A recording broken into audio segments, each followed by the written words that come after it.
This terrifying story comes from the real experience of a man known as Mr. Mom, who lived through something so disturbing that it stayed with him for the rest of his life. What you're about to hear is not a legend and not a rumor. It is something that truly happened. Many decades ago, in Chachoengsao province, a place long known in Thailand for its spiritual power and dark folklore, Mr. Mom was still a high school student. His school was old, respected, and filled with history. But at the very back of the campus stood the building everyone avoided. A 2-story wooden classroom built in an ancient style. The wood had been beaten by sun and rain for so long that it had turned almost completely black, giving the building a heavy, ominous presence.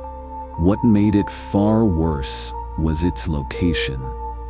Just beyond the building stood an old cemetery belonging to a nearby temple, separated from the school grounds by nothing more than a low concrete wall, thick with moss, a fragile boundary between the living and the dead. At the time, the school was undergoing major renovations.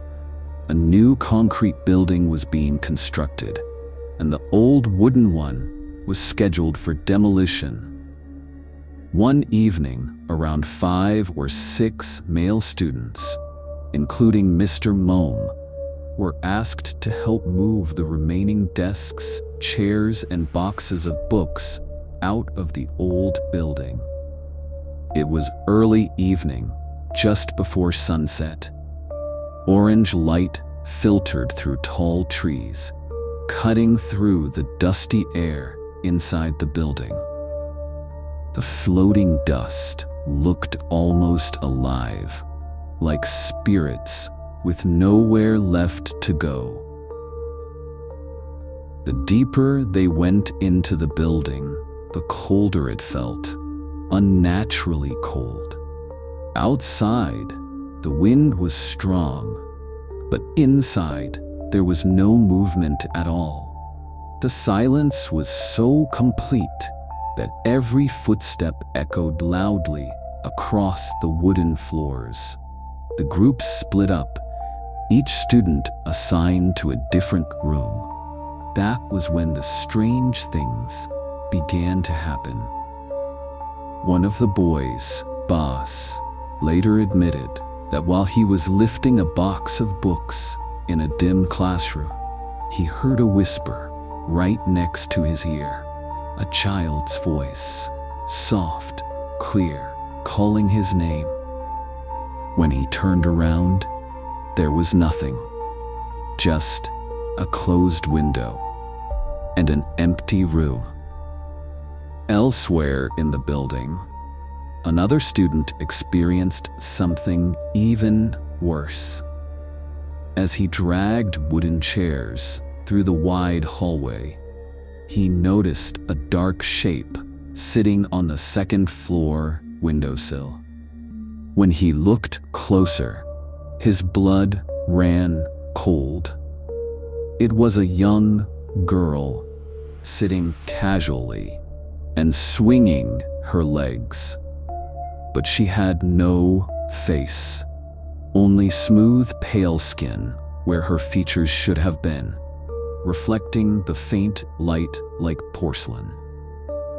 At the time, Mr. Mom didn't know what his friends had seen.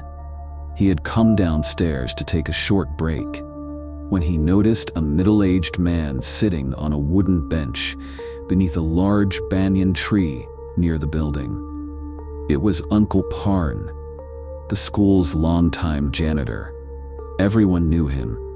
He always wore faded work clothes and had a strange habit of polishing his leather shoes until they shined like mirrors. That evening, Mr. Mom saw Uncle Parn sitting there, head down, polishing his shoes with slow, steady movements, completely detached from the world around him.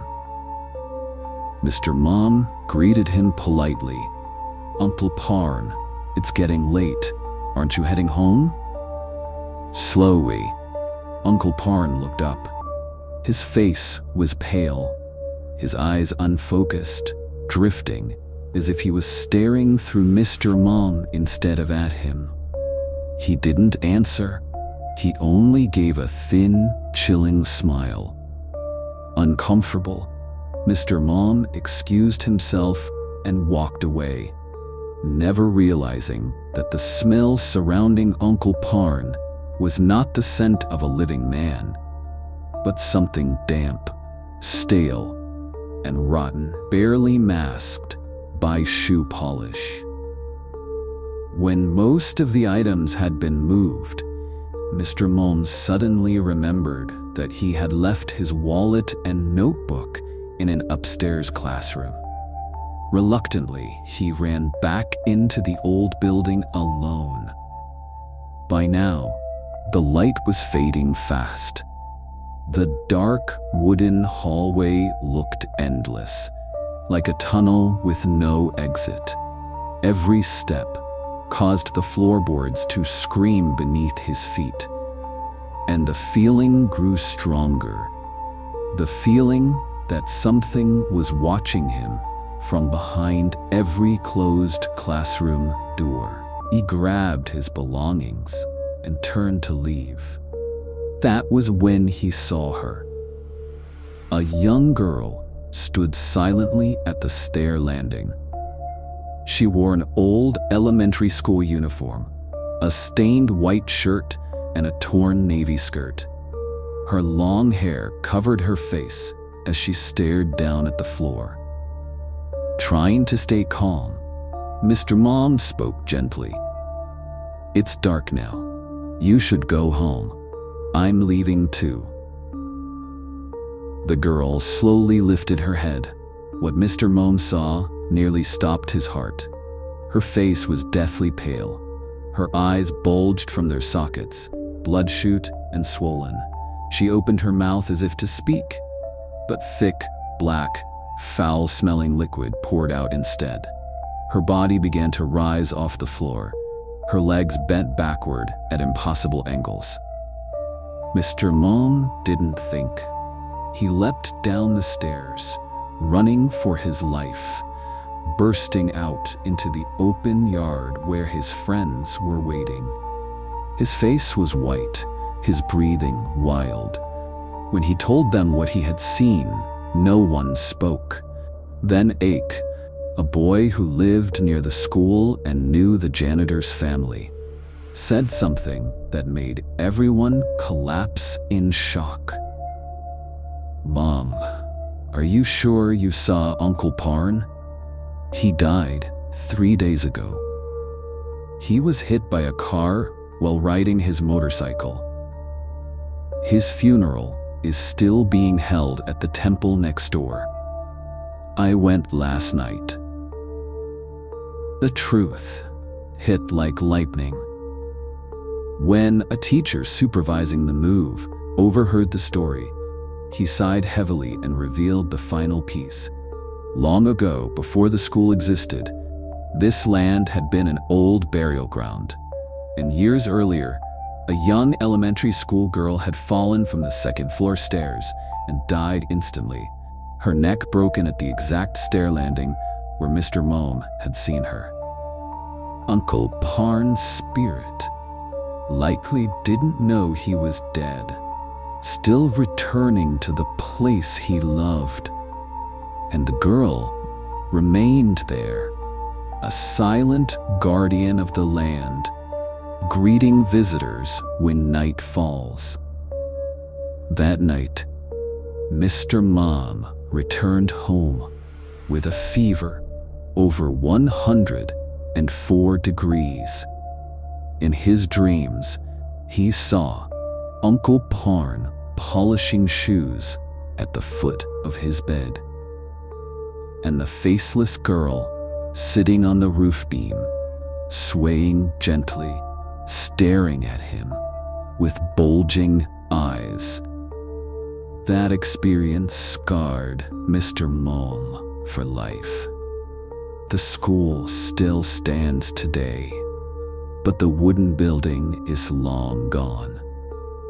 Yet the terror remains buried deep beneath the ground, a place where the dead never truly sleep, and the living are never truly safe once the sun goes down.